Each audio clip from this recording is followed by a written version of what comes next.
మరో 2 నెలల్లో ప్రజాప్రభుత్వం రాబోతుందని కర్నూలు అసెంబ్లీ టీడీపీ అభ్యర్థి టీజీ భరత్ అన్నారు.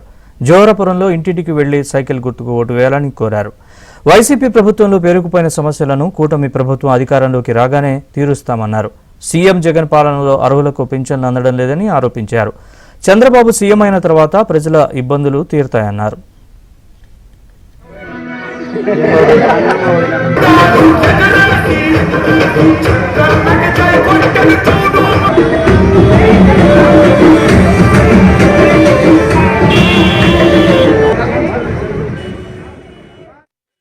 ఈసారి చేతులు కాల్చేది కాదండి, ఫ్యాన్కి ఊరేసుకోవాలా, ఫ్యాన్కి వేస్తే ఊరేసుకోవాలా. మనం చెప్తున్నానమ్మా, చాలా చాలా తీవ్రంగా నష్టపోతాము. పొరపాటున మరి ఫ్యాన్ గుర్తుకొని తెచ్చుకుంటే మాత్రం బతకాలని చెప్తున్నా. ఆంధ్రప్రదేశ్లో చాలా చాలా చాలా చాలా డిఫరెంట్గా ఉంటుంది.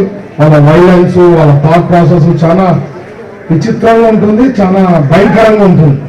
సో మీరందరూ కూడా అది ఓటు హక్కుని సరిగ్గా వాడుకోండి. ఏం సార్, ఒక ఛాన్స్ ఇవ్వండి నాకు కూడా సైకిల్ గుర్తుకి. వాళ్ళు లాస్ట్ 5 ఏళ్ళలో చేసింది ఏం లేదు, పబ్లిసిటీ మాత్రం పీక్స్ ఉంటాయి. సో ఇంకా చాలా అది ఇనిండేవి అన్ని తెలుసు, కళ్ళతో చూసారు. ఇంకా మరీ పొరపాటు చేయొద్దండి, అన్యాయం కావద్దండి. మరి 5 ఏళ్ళు నేను ఎన్నో పనులు చేసేకి వస్తున్నా, నేను ఇవి చేస్తానని చెప్తున్నా. నెక్స్ట్ 5 years లో 6 గ్యారంటీస్ ఇస్తున్నా, ఇవి చేస్తానని చెప్తున్నాను. వాళ్ళు ఏం చెప్తున్నారు ఒక్కటి చెప్పండి. వాళ్ళు ఒక్కటే చెప్తారు, కులం మతం పేరు చెప్పి అడుగుతున్నారు ఓట్లు. అది కరెక్టా? మీరే ఆలోచన చేయండి.